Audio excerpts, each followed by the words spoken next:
Warning, the following episode contains elements that may be triggering to some audiences, including conversations about the mental, physical, and emotional abuse of adolescents, substance abuse, and suicide. Viewer discretion is advised. If you are experiencing a mental health emergency, call now. Help is available 24 hours a day, 7 days a week. Call 855-CRISIS-1. That's 855-274-7471. Welcome to this episode of Rooted Recovery Stories. My name is Patrick Custer, and I am your host. So very glad each and every one of you are joining with us. And for my very special guest today, Matt Jackman, National Mental Health Advocate and lived experience specialist, social worker. The list goes on, and we're going to dive into that. But thank you so much for coming all the way from Melbourne, Australia. Yeah, thank you for having me. It's been a whirlwind of a trip, and I'm just really grateful to have this opportunity to share a little bit about what I do and my story. Yeah. I'm really, really, really excited to share our platform to elevate your story on our end of things. And it is a very unique one, and one that has just got more colors to it than I feel like are even in the rainbow. And so I wonder if you might give us a brief introduction into who you are and what you do today, what motivates you, and then we'll go back to the beginning. Yeah, sure. I'm Matt Jackman. I identify as a non-binary queer person, with my pronouns being they, them. I'm someone that grew up in out-of-home care and foster care, and grew up in quite severe and significant material deprivation. Along with the disadvantages and oppressions, I've had a lot of privileges as well. Being a white person, being somewhat middle class now and educated. I'm someone that lives with a mental health diagnosis of bipolar affective disorder and complex post-traumatic stress disorder. I don't use those terms. I don't use an illness framework to understand my experiences, and I can go into that. Both my siblings are voice hearers and live with schizophrenia. At the moment, I've kind of utilized my lived and living experiences from past and present in international activism. And a lot of the work I do now is around challenging the biological and medical model in mental health, and talking about a lot of the critical perspectives, the corruption, the monetizing of people's vulnerability and distress in mental health, rather than focusing on social justice perspectives and more the social, cultural, spiritual elements and political determinants of people's lived experience.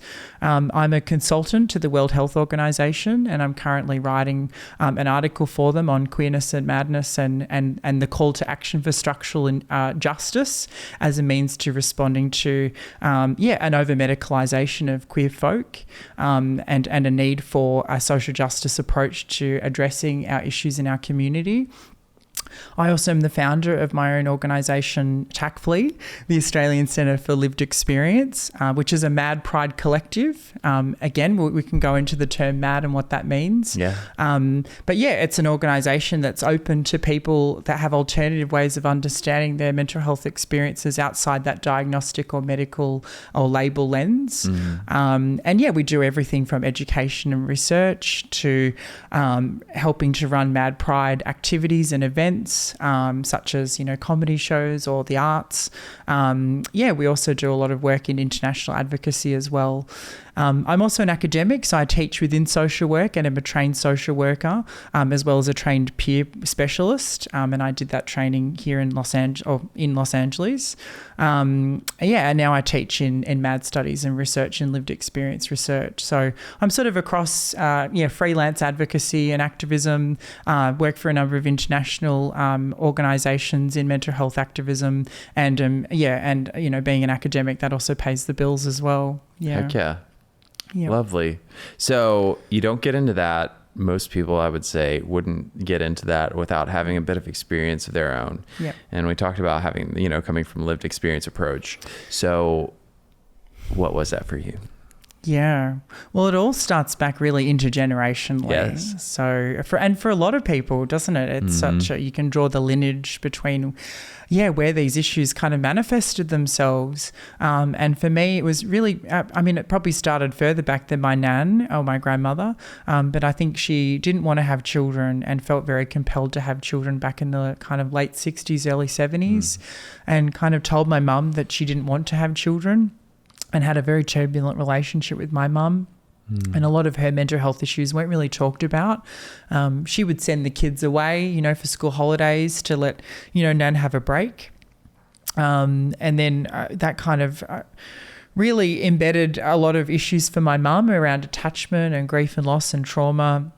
And then my mum had a lot of issues herself and was bullied in school, and I think was seen as very different. And part of that was the home environment that she was brought up in was very conservative, very religious. And I think she wasn't really able to have like a typical life. She left the family home and kind of had a breakdown in her final year of school, and then met my dad, who was much older than her and already had 5 children. So there was a complex dynamic in that as well. And essentially her parents, my mum's parents, weren't approving of my father.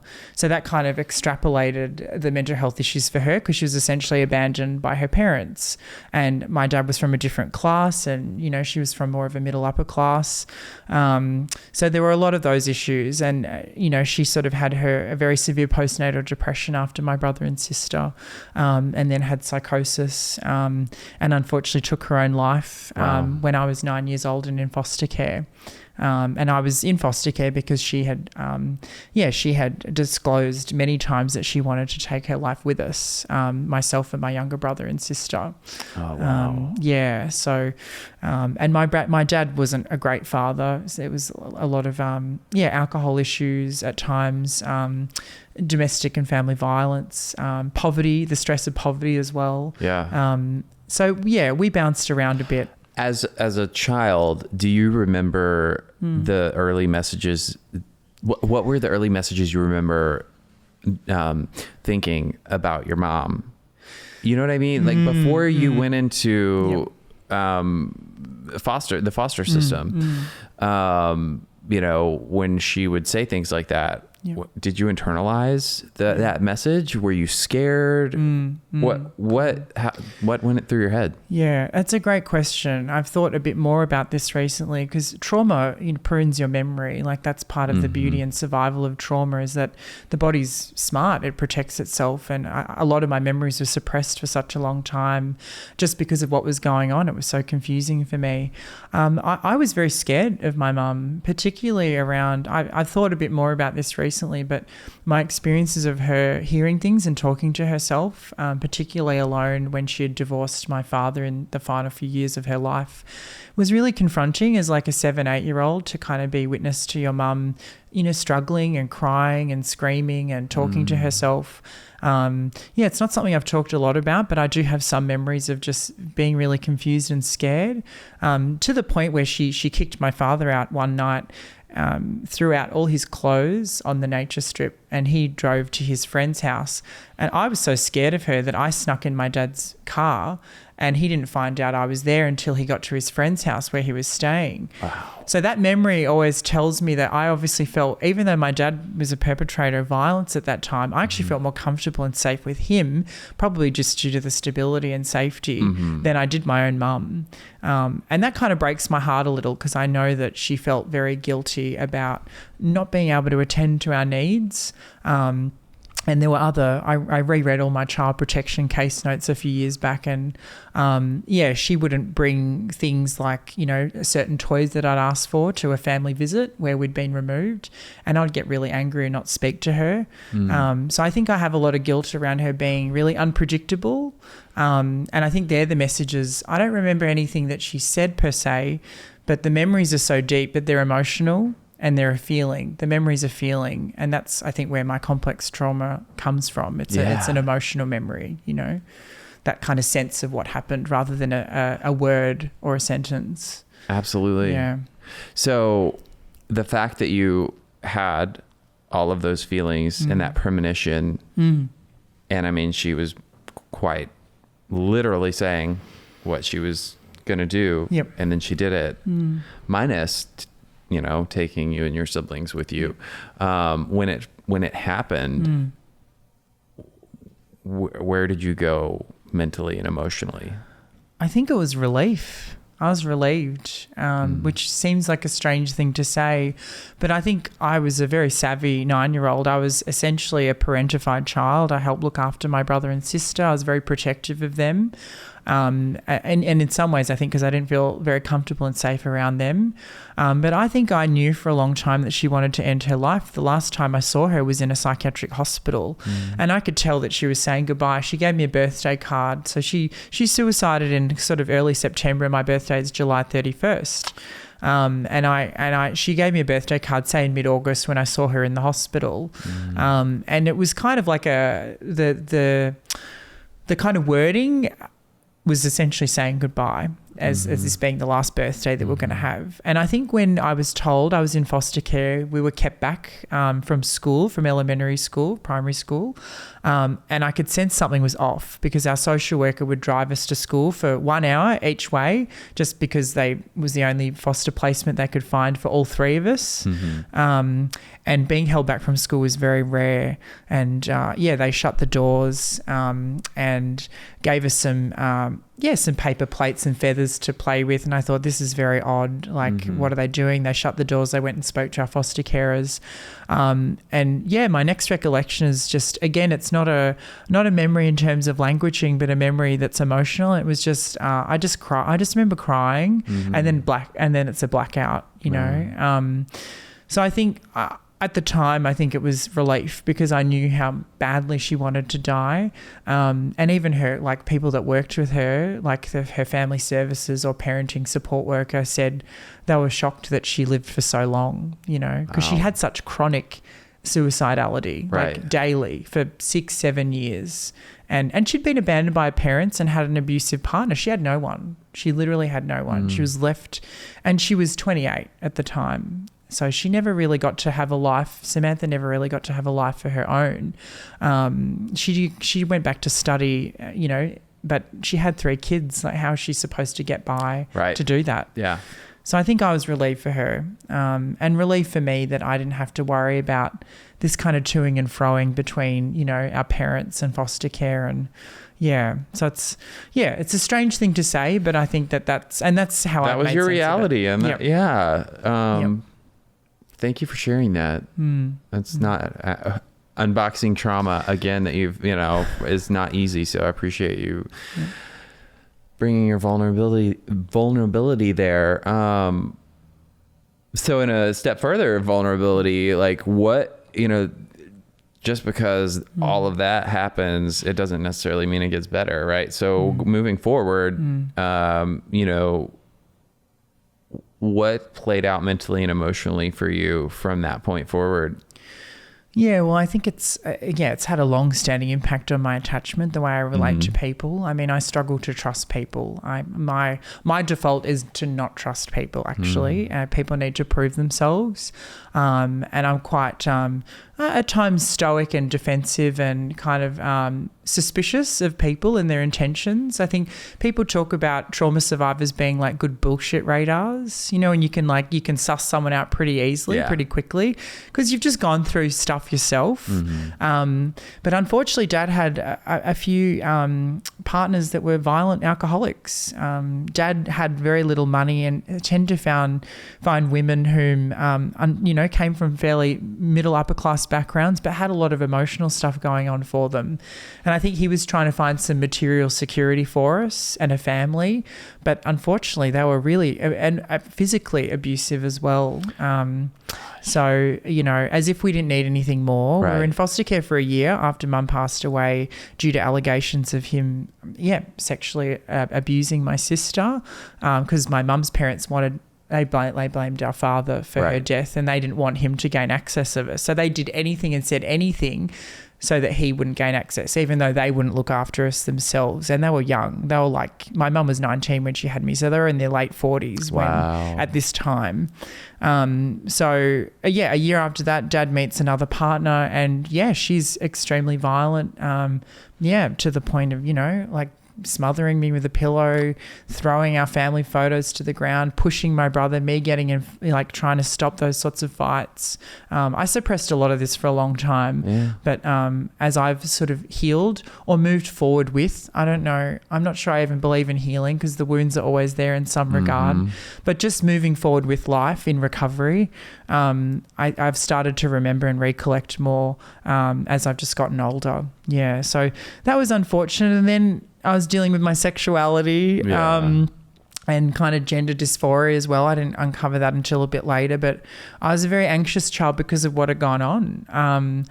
I was always well-spoken and very savvy and a good leader. I was kind of vice captain in both elementary and secondary school.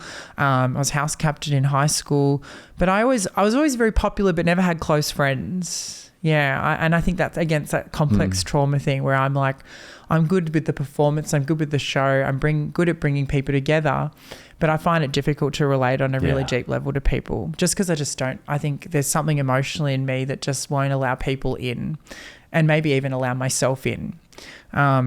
So dealing with my sexuality is really hard. I went to a really low socioeconomic public school in secondary school. The one out person was bashed by their bisexual partner on the school oval. Wow. So they were the sorts of messages that I was told. Yeah. And it's not, I mean, it's all relative, but 15 years ago, it was a different time. Yeah. It was just here a different too. time. Yeah. But I can only imagine, like, you already have messages of you're not safe at home, you're not safe at, all. Totally. So then you got these other differences. Yeah. Of course, you're going to question everything and seek safety, or even if it's not seeking safety, avoid things that might bring more unsafety. Yeah, and avoidance became a really core part of who I was for a long time, almost as my substance. But it was an actual physical avoidance of things. It was, not attending things or staying home from school. When I was probably both 11 and 14, I was at school about 20% of the year. Oh, wow. I used to hide under my bed and listen to the radio, a sports radio station, because I wanted to be a sports journalist. How far we've come. Right. But to me, I was clearly processing what was going on, the grief, the trauma. To me, I was just anxious. I thought it was about my sexuality, and I was just avoiding the world. But I think I was just so confused by what had gone on, what had happened to me, that I literally retreated into my own world. The school counsellor would come to my door to pick me up to take me to school. That's how bad it got. Wow. I'd fallen so far behind. And fortunately, from 14 to 15, they really pushed me into school leadership activities and kind of almost forced me to be actively involved in the school. But yeah, those messages told me that I wasn't safe anywhere. And I think that's just where I learned to just trust myself and not trust those around me, the world around me, which still impacts me today in some regard in terms of intimacy and relationships.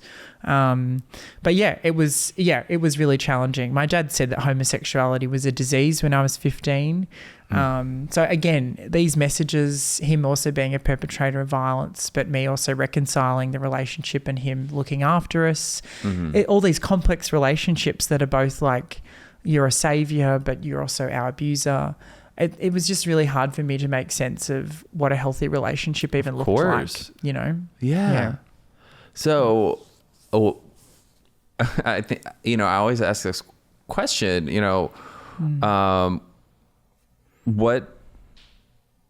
what made you move forward and decide to pursue and make it through school? I mean, I think about myself, right? I've shared with you some of my past struggles and what have you.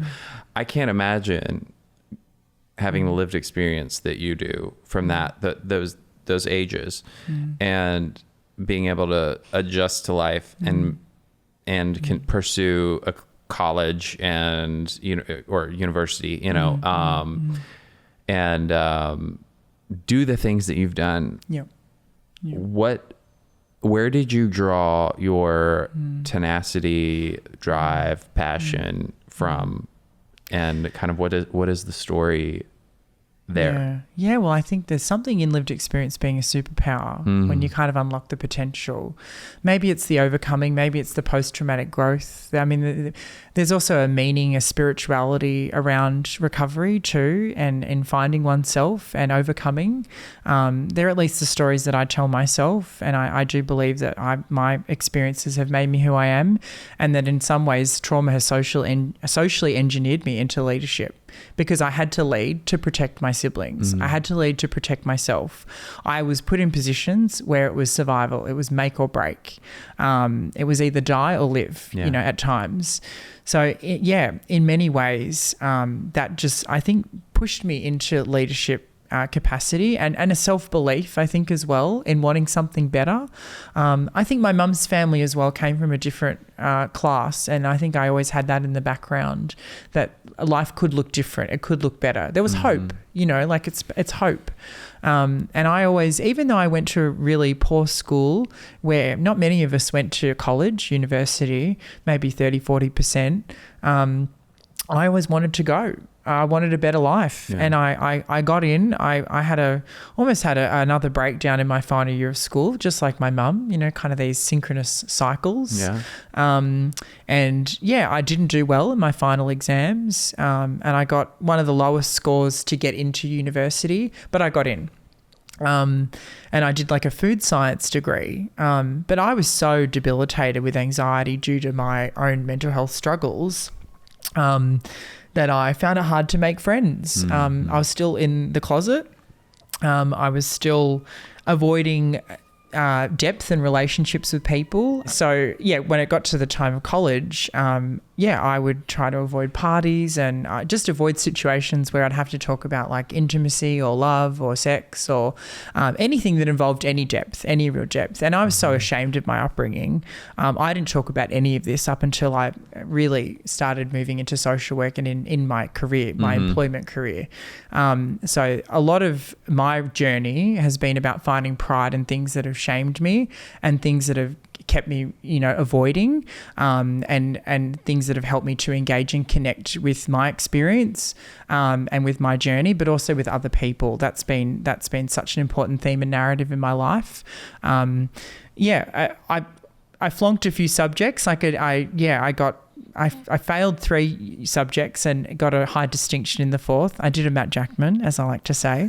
And the final subject that I got the high distinction, this is after I came out where I was very suicidal and had my first attempt at taking my life. It was a behavioural subject, a psychology subject. So I went and saw the school counsellor and said, look, I don't want to do this food science degree. I'm not good with biology and maths and chemistry. And I said, I've thought about counselling. I'm good with people. I'm good socially, like I'm very socially aware and quite political, I guess given my experiences. And she said, oh, have you thought about social work? And I was at a university, it was quite political as well. And the rest is history from there. I did a few social work subjects, sociology, and I just loved it. I loved it. And I think it was just because I understood from a lived experience perspective what all this theory meant. I understood privilege, I understood oppression, I understood social injustice, I understood power and how power operates in relationship and in society, whether it was through, my mum and dad's experiences of gender-based violence, or whether it was through my own experiences of homophobia and genderphobia. I had a really deep sense of what that meant, which means I just got it. It wasn't like I had to learn new things. And then that really kind of led me into the mental health space and having a focus on that. I continued to do lots of leadership stuff at uni, and ran our social work club. And then worked in forensic mental health and, slowly weaved in and out of international mental health due to my own experiences of my mood fluctuating through mania and depression. Had a few manic binges internationally and attended a few conferences and got a name for myself in being quite articulate. I thought you were going to say I got a name for myself for acting. Oh, well, probably that too. Yeah, probably that too. Oh my gosh. No, sorry. Sometimes I have a knack for being irreverently inappropriate. And so do I. I make a name for myself in that regard. But no. So, which, I mean, it's really cool. As I was reading up on you and some of the things that you've done, I mean, I'm just like, wow, this person has done some really neat things and represented such important causes at such on such a worldwide scale. Awesome. I mean, you're the first person I think I've ever talked to that has represented the mental health side of things at such a high level. And that's really cool. Yeah, I appreciate it. It's really cool for me, you know? And so I'm kind of curious, what has been your takeaway from being in those spaces that you was there something that you've taken away from being in those spaces that you didn't already know? Or do you feel like it was more you were bringing information to them? Yeah, I think it's like any, I guess, relationship. There's a reciprocity, or you would hope, in a healthy relationship of giving and taking. And I think being involved with organisations like, CBM International and the Global Mental Health Peer Network, World Health Organization. I've been really lucky to be sent places by Harvard, Global Mental Health. Like, I've had a lot of privileges in the work that I've gotten to do. And it's come from a lot of hard work as well. Like, I think I've worked very hard. I've spent a lot of my travel money as well doing work, essentially. I don't really have vacations. Matthew doesn't have vacations. I kind of have like working holidays. Okay. But to me, it's not work. Like, I'm doing what I love. Yeah. And I'm living my mum's spirit now. That's why I came out as non-binary, to kind of honor that I'm a two-spirited person, and that I'm kind of doing legacy work with her, not for her, but with her. And like, this is Samantha's voice speaking, you know, we're kind of speaking together on this journey, and I'm getting to honor like the voice that she never got to have, and the lost lives that we lose to addiction, mental health. You know, that to me it's just really empowering. It's a very deeply personal and spiritual experience. But the key learnings for me is that really, you know, firstly, mental health is extremely corrupt, and there's a manufacturing of victims. There's a mental health economy. There's an economy that makes a lot of money off people that suffer or experience vulnerability, or just neurodiversity, where people aren't understood for their experiences of neurodiversity, or society just can't support people with experiences that they aren't trained or educated to deal with. So that's a big takeaway for me, and that we see that through Big Pharma and the over-medicalisation of people's human experiences. And things like hospitals and, you know, professional associations. And there's a lot of vested interests and stakeholders because it makes money. So that's a big takeaway. I think in terms of like, the giving and the taking, I mean, this is such a personal journey that I think it's helped me to have a voice. Someone said to me the other day that a lot of comedians, they get into comedy because often they didn't have a voice growing up. Right. And I can really relate to that. Yeah. I think that I've always been like a Leo, a bit of a loudmouth, or not always, but I think I found my voice and found my personality. I was involved in a lot of theatre growing up until my mum died. I think my mum always kind of knew I was an artsy kid. And then Dad, you know, with the abusive relationships, that was all cut. I didn't get involved in anything. I was kind of not a favourite child. My brother was the sporty one, and I was just kind of left to my own devices. So I think for me, the journey of international activism is so immensely powerful for me in my recovery. It's made me believe that I have a purpose. It's made me believe that I want to live. I didn't want to live. I wanted to kill myself for 15 years. So it's pretty powerful to be in a place where I don't have those thoughts. Every now and then I do, they come back. It's kind of like your gas tank, you know, sometimes when you're really depleted and you're low, the engine light, or the petrol light, the gauge starts flickering, and that's what happens for me when I'm in a low place. But on the whole, I have a reason to live now, and doing the work that I do has given me that. The platform that I have has given me that, and I just literally do what I love every day. Like, this is so enjoyable. It's so enjoyable to have 18-year-olds that are from Turkey or Georgia messaging you saying, I love what you do. We don't have that in this country. You really inspire me. I mean, what more could you want out of life? Right. Like connection, purpose, meaning. What more is there? You know? That is the ultimate. It truly. And then to get paid, not for everything. And I've done a lot of volunteering. A lot of this is volunteering. But to get paid to be an activist, to get paid to be a teacher, an educator, a mentor, a coach, I mean, there's something in me, I think, never having had much connection growing up, either to myself or others or community for that matter. I never felt like I belonged to anything. And I think my whole life is about bringing people together for that reason. And I think a lot of people kind of speak to that. Absolutely. You know? That definitely resonates. Yep. Yeah. Internally for me as well. Totally. Gosh, you are such an eloquent speaker. Like so well spoken, and I just feel like it's very captivating with what you share. And I mean, you could probably tell me just about anything and I'd believe it. Kath and Kim. All right, listen. And if you're listening or watching, insert a comedic moment here. Matt and I were joking.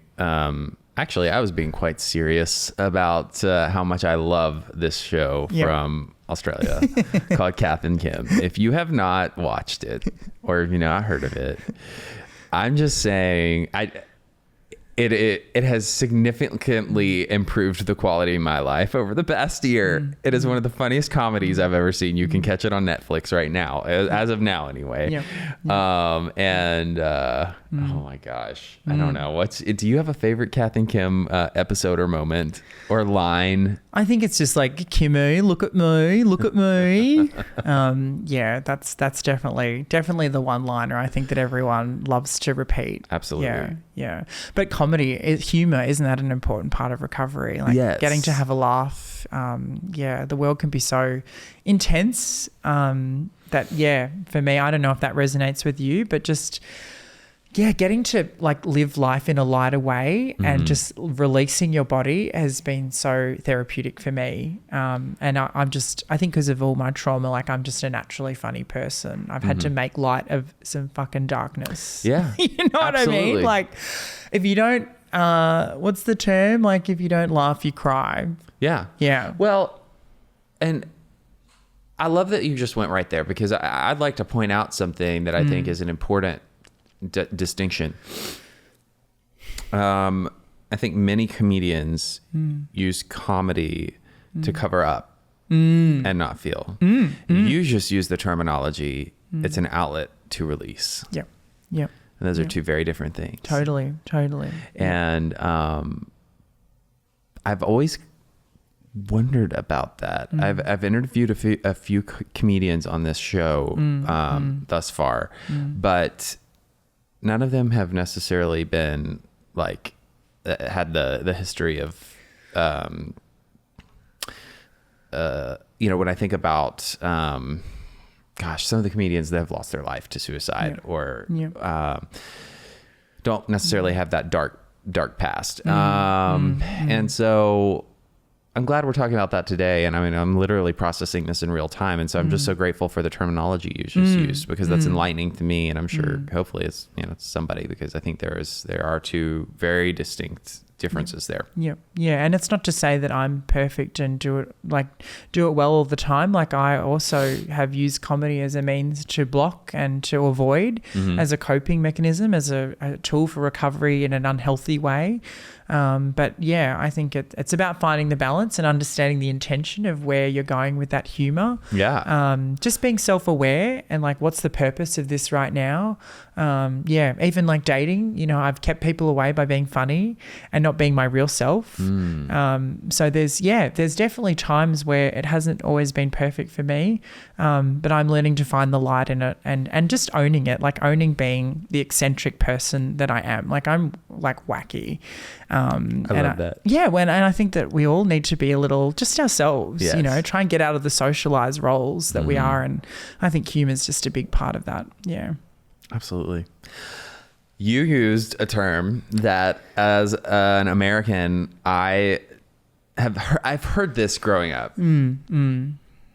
but it's been years since I heard somebody refer to somebody as mad. Yeah. So I wanted to ask you to dive into that definition. Yep. And kind of some more behind what your platform is, right? Because it's probably some would say a little bit different than your typical mental health advocate. Totally. Yep, totally. So yeah, if you would share more about that, I'd love to hear. Yeah, well, this one little word, it does really represent a lot in my life. Yeah. And like I identify with being queer and, non-binary. I also identify as a mad person. I don't identify necessarily as a psychiatric survivor, or I certainly don't identify as a person with a mental illness. I've had responses to trauma. That's very different to having a mental illness. So mad is a way to essentially subvert that diagnostic medical language, of you have a disorder, you're a problem, you're a disease, you're an illness. MAD kind of throws that language back in kind of the medical model's face. And really reclaims that terminology, because MAD's been used historically as a pejorative term to describe people, similarly like, they're psycho, you're crazy. These are all sanist. It's all sanist language. It's mental and emotional ableism, and it's thrown around all the time. I hear it all the time. MAD is another one of those historical words that's been used to denigrate us and to other us in society. And a lot of psychiatry in the medical model is about power and control and kind of managing deviants of society, people that society don't understand. Put them away, put them in a home, lock them up, lock their minds up with medication, eliminate their cognitive liberty. There's a lot of darkness in this space. So similarly, like the queer community reclaimed the term queer, us folk in the mental health community, some of us, not all of us, have reclaimed the term MAD as a means to subvert that medical discourse that seeks to blame the individual for the experiences they've had, for the traumas that they've had. Trauma is often located in relationships, in family, in community. I mean, homophobia or genderphobia, racism, sexism. So there's a real politicalness to our experiences. The medical model seeks to blame the individual and says, well, you have depression, you have anxiety, you have bipolar. So it's your responsibility to take your pills, do your therapy. It blames the individual for the injustices of society. So for me, saying that I'm mad it's taking a political stance, it's taking an advocacy stance, and it's also taking a liberatory stance. Like, it's empowering to say I'm mad, because again, that is used in a way that has been used to my community in the past. Just like I use the term queer, I find it very liberating. I'm proud of that. It's just who I am. And using the term mad is sort of the faction of our community. Similarly, again, with the queer community, you've got the LGBTIQ plus A community. We have our own variations within the mental health community. There's people that identify as psychiatric survivors, and they're people that have often been really violated quite badly by the system, or, they've had electroconvulsive therapy and they've had memory deficits. There's people in the neurodiverse faction. There's people in the consumer service user space. And then there's the mad pride people, which are all about, well, I'm actually proud of my madness. I don't need to be controlled. I don't need to be managed. And I certainly don't need to be told that what's happened in my life is my fault. My brain's not broken. I've just responded to a broken world. That's, I'm not to blame for the injustices of society, and that's what the medical model seeks to do, because there's money in medicine, there's money in big pharma, and there's money in assessment and diagnosis and therapy. So they're all the vested stakeholders, So I have to ask a quote unquote devil's advocate question here. Go for it. So to the person, or the opposite end that's right, arguing one way. This podcast is brought to you by Promises Behavioral Health. If you or a loved one are struggling with trauma, addiction, or mental health, we are ready to answer your questions and help you take that next step. Call our admissions center at 888-648-4098 or visit us online at www.promises.com. Our team is ready and waiting to answer the call for help. Because obviously you get to a certain place and you have these instances where whether it's suicidality or the roller coaster of the bipolars and what have you. And I don't know what your experience is with the bipolar, but many times there are behaviors associated that come with consequences, right? Totally. That are detrimental to our life. Yep. And so living with that, what, from your perspective, to live life authentically and to its fullest, and the most, to respect yourself the most, how do you view the right way to go about? Do you know what I'm saying? Because at some point, like, I hear you when you say, it's a broken system, and I honestly agree. I agree, but also because I know I deal with my own stuff. That a lot of the things that I struggle with that are, I think, lifelong things that will never go away. I have to have coping skills, right? So where does that come into play, right? Because it's not, I can't imagine that you're saying there's nothing, I just accept it all and hunky dory for the rest, and let the cards fall as they may. So in that realm of things, what do you view or believe about caretaking for your own mental health? Should look like. Well, mad pride is certainly not to dismiss that some people do have a biological understanding and do believe that they have an illness or a disease or a disorder. It's just about offering a different and alternative explanation, a different discourse, a different languaging, and a more empowering one as well that doesn't seek to blame the individual for everything that they've experienced. But it's not to say that we don't have organic issues, that the brain is not neurobiological. Like, of course, we also don't have a lot of science, though, to support a lot of these, myths around, kind of a broken brain and a lot of the treatment responses through medication. But I'm a big believer in having the option, the choice. So the MAD movement's all about advocating for empowerment. So that's through choice and control. So if people do need to take medication, and some people do, I take medication when I need it. So I harm reduction myself. Sometimes I don't listen to my psychiatrist. In fact, they talk more about their problems than they do about mine. I only visit him really because he's got a lovely forest in his office. But in all honesty, like I when you know yourself really well, you're able to take those, those choices as tools for recovery. So if I'm entering an elevated state with my bipolar or manic depression, I will take Seroquel to help me with sleeping and to get me to bed. Similarly, I've trialed antidepressants before. I haven't found them useful. Other medications for my anxiety. But I don't take them consistently. I take them as needed, like any other health issue. It's not like we always take everything that's lifelong. But the medical model says that we have these lifelong issues that always need to be treated with a medical response. So I'm just very nuanced in my coping strategies. I'm a big believer in personal medicine, like personal coping. And sometimes that's like through music. That's through friendship and connection. That's through dancing and singing and being mad, like being yourself. Not feeling, again, oppressed or judged by society, getting to do your own thing. It's through things like travel. It's through things like writing. There's, everyone has their strategies in their own way, whether healthy or unhealthy in the long term or short term. We all have ways of coping and dealing with things. So for me, a mad pride perspective is just to say, I am me, all of me. I'm not just a broken person. And that there are also, I have a mad worldview. There are mad ways and mad coping ways of supporting me and of me supporting myself.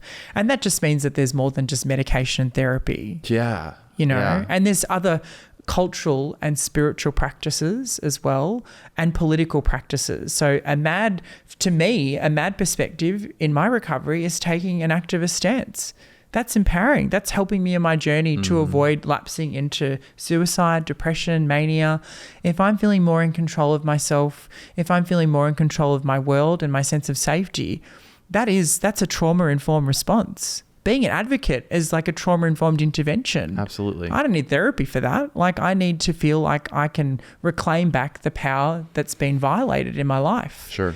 So that's what I mean by like a mad perspective. It's just that there's more than just a psychological or biological approach to an individual approach to supporting someone. Does that make sense? It does. Yep. And I love what you talked about is bringing back choice for the individual that feels like the system or their families have been, because I know a lot of the time, I don't know how your mental health care system is different from ours here in the United States. I mean, I know some years back, things changed, and you can't just, you couldn't, as a misogynistic husband, be like, my wife is crazy and get her committed anymore, but that was a thing in in my parents' lifetime. Totally. Right. Totally. And, I mean, it is a lot more difficult to get someone committed, and it's only a short period of time that can happen here in the United States. Yep. And it's only if they're immediate threat to themselves or others. From what you understand about our mental health care system here versus what it's like in Australia, is it similar, or are there less liberties for the individual there than there are here? Yeah, it's similar and different. We have a two-tiered system, a public and a private system. So the private system is people voluntarily admitting themselves, where you don't have a deprivation often of choice and control. You have the right to leave if you voluntarily admitted yourself, although sometimes you can be made involuntary if you go involuntarily.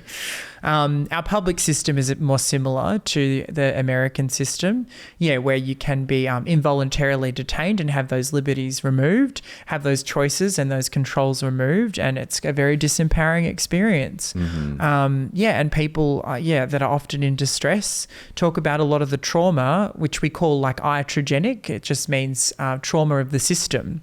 So it's not trauma of people, but it's trauma actually of accessing the service. Yes. It's like therapy. Sometimes therapy can be really harmful if you've got someone that doesn't know what they're doing, right, and they're telling you things and invalidating your experiences. Just because it's a service doesn't mean it's helpful to you, you know what I mean? So, we talk a lot about the service system being, harmful particularly when it's restrictive and involuntary. And you can certainly be in hospital for longer after that 72-hour hold. And a lot of people are detained. But a lot of people are now incarcerated in the prison system. So we're seeing this move from the asylum era of the last 40, 50 years. And we're seeing what we call a reinstitutionalization in the prison system, where a lot of people in the prison system have really significant mental health issues and have been completely abandoned and left because of the inadequacies in the mental health system. And again, these systems are for profit. You know, the carceral systems in America are profit driven. Absolutely. The parallel that I could say that I see that personally is that, and there's been a lot of movement in positive directions, but I shared with you earlier that I'm in addiction recovery, and we see in our now this isn't everywhere in the United States, but in many larger cities, we've got what they call drug court. So if you're a first offender, or it's not, drug court isn't always offered to everyone if you've got a million offenses, right? But if in some way, shape, or form, you're before a judge, and it's clearly you're making poor life choices in society that have brought about these consequences that are related to the influence of drugs and alcohol. Drug court is an option because, and it's an alternative to jail, and actually caters to the rehabilitation, both mentally and physically, rather than institutionalizing somebody in a something that's not going to help them get acclimated to society and get better. Totally. And I've known a lot of people who, as a sober person now in recovery rooms that I've had the privilege of getting to know and meet that got sober that way, and they're living beautiful lives now. But as you were saying that, I was thinking at the same time, going, whoa, yeah, we've got so many people that don't even have, it's not a substance use issue.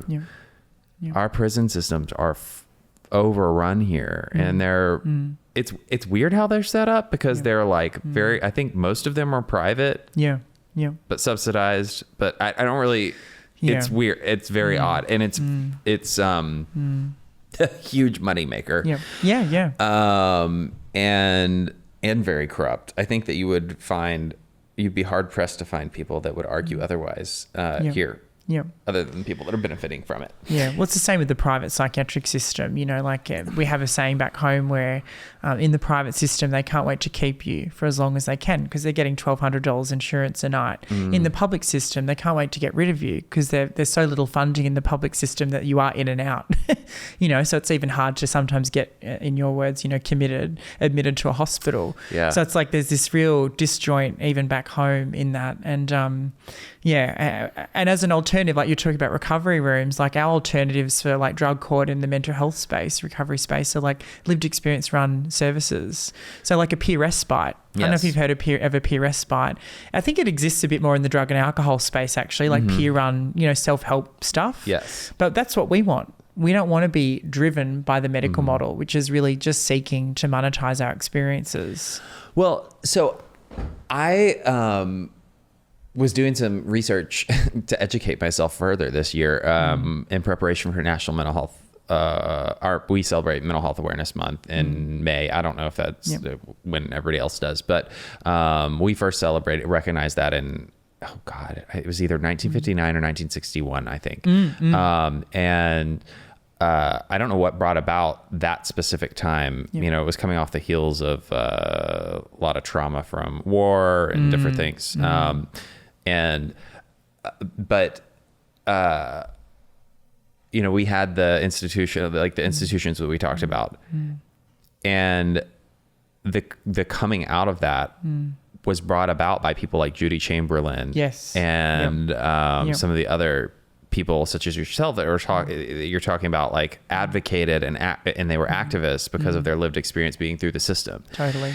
And all they were asking for and saying is, we want to be treated like human beings, and we feel like we can get better and live healthier, happier, all these things through community, peer support, rather than people who are reading a book and you know, wagging their finger at us and then giving us a shot and numbing us out. And so I think for the reason why I bring it up, I'm like, I know you know this information, but for anybody that doesn't know, in the United States, that was what people like Judy and people doing what you're doing are the reason why we were able to get out of this place of having institutions where people were locked up for the rest of their life and never saw another, and just for because they were deemed mad. Literally. And now we see, you know, often the issue is just displaced because of funding, you know. So instead of people being in an asylum or in an institution, they're in prison, or instead of a prison, they're homeless, or instead of being homeless, they're in an addiction center. Like people are almost just displaced, you know, in different areas that would have traditionally been in an asylum 30, 40 years ago. Yeah. So it's just, we see there was not when we had the deinstitutionalized movement, there wasn't the funding that was promised was not allocated into community. So a lot of the discourse around that was about, you know, human rights, like people shouldn't be locked up for the rest of their lives. But I think there was a human rights issue, but a lot of it was actually about government saving money so they didn't have to pay for these expensive asylums. No way. I believe there's definitely, that was sarcasm in my voice. Yeah, there's like a whole, it's like, like where was you mean they weren't being altruistic in that endeavor? Yeah, it's sort of like, well, where was the money for families to support people to go home? Where was the money in housing for these people? Like, and my mum was a victim and survivor of that because it was the mid 90s when she had like deinstitutionalization was really up to the early mid 90s, and she was in that weird kind of era where there wasn't really a lot of community mental health systems and support because everyone had just been ousted. So that's why we need, we call in the MAD movement, or we call in the consumer lived experience psychiatric survivor movement for, community, for connection, for alternatives, peer alternatives. But a lot of these don't require as much money. And there's not an economy around social justice. Right. Because often it is preventative, and it's about eliminating a lot of, and dismantling a lot of these systems of white supremacy and patriarchy and capitalism, for the betterment of humanity, for the quality of life of humanity on the ground. So we're up against it. There's a lot of structural political determinants that really, weigh against us in the mental health space. Again, just due to the power and the dynamics of the service system. Yeah. And I wanted to mention just quickly on the note of like women being, admitted or committed due to hysteria. A lot of men would do that, if they were in infidelity relationships, Right. and it was a means to, it was totally a patriarchal means to get rid of their partners. I mean, we've seen psychiatry in the medical model seek to medicalise and almost every oppressed community, from black slaves running away from slave camp. There was a diagnosis called drapetonia. Homosexuality, of course, gender identity disorder, hysteria for women. Like, if you really look back at history, there's a very clear link between the medicalisation, the psychiatrisation of people that are oppressed, which says to you that psychiatry is actually used as a tool for social control by those that are in the dominant norm. So it's very dark when you really think about it. Psychiatry is in a very dark space and having a bit of an identity crisis at the moment, because a lot of the neurobiological literature, a lot of the biological literature is actually being debunked at the moment. So it's like, well, if psychiatry doesn't have a strong biological focus and emphasis in mental health, then what is its place in mental health if people's issues are more environmental, whether it's trauma or stress or relationships or whatever. It's just an important note to mention, I think, for the viewers, because there's a history of oppression being psychiatrized, being medicalized, blaming the individual, you know what I mean? Social injustice. I am so glad that you drew that lineage for us, because I did not know that about the slaves. I mean, of course, know that about homophobia and the hysteria of women. But when you put it all together like that, it just like draws a line and makes you go, wow. Yep. Yeah. So, before we I've got a couple last questions for you, and I'm kind of curious on where your perspective is on, obviously being a consumer of medication when you need it. Yep. Obviously comes from psychiatry. So it has to exist to some extent. So how do you propose from a MAD perspective, right? Like, how do those work together in a way that is respectful, right? What in a world where you see ultimate peace and autonomy, what does that look like for you? Yeah, it's a great question. And I think there's multiple answers. There's a plurality of truths to this question for different people. But for me, like, a MAD perspective, a MAD world, and a MAD response to supporting MAD folk, I think starts with understanding that there's a hierarchy of knowledge in society. And you only need to know that, like, doctors and lawyers have a lot of privilege and status and power in society. And you see that in mental health, where psychiatry has the power. And then at the bottom is lived experience. That's the least valued, or recovery is often the least valued discipline of knowledge. So what we want to do is just pay attention to that and kind of deconstruct the very notion of the sorts of power that we pay attention to knowledge in mental health, and just value things more equitably, like value different knowledges in more equitable ways. So maybe it's not the doctor and the psychiatrist that make the decision making around the person. Maybe it's still led by the person or led by the family in support. So it harps back to having choice and control and empowerment. It comes back to power. So it's not okay and not appropriate to have your rights violated. You need to be as informed as possible. You need to have the opportunity to say no. You need to have, the opportunity to have an advocate.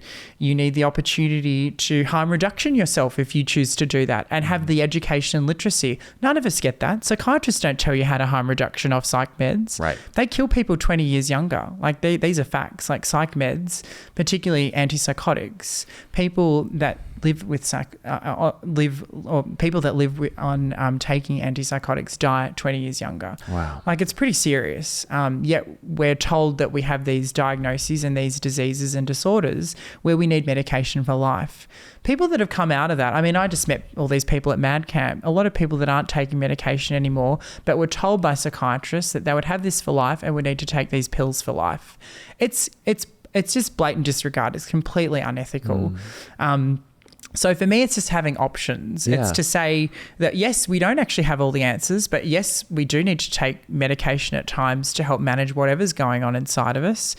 Just be more, have more humility and humbleness in the approach rather than like viewing psychiatry as this sort of, as this godlike figure. Ultimate. Yeah, as the ultimate figure.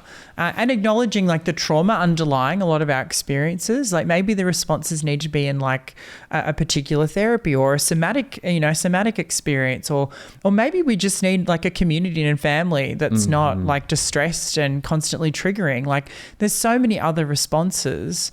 But again, the system is driven by the market and economy around medication. So all the power is paid attention to in psychiatry because of that, because of this sort of capitalistic driver. Right. Rather than actually, well, what's the genesis? Like what's the underlying cause of the person's experience? Is it more organic? Like dementia or, there are organic issues of the brain. But for most people, like 80-90% in the literature of service users in public mental health have a history of trauma.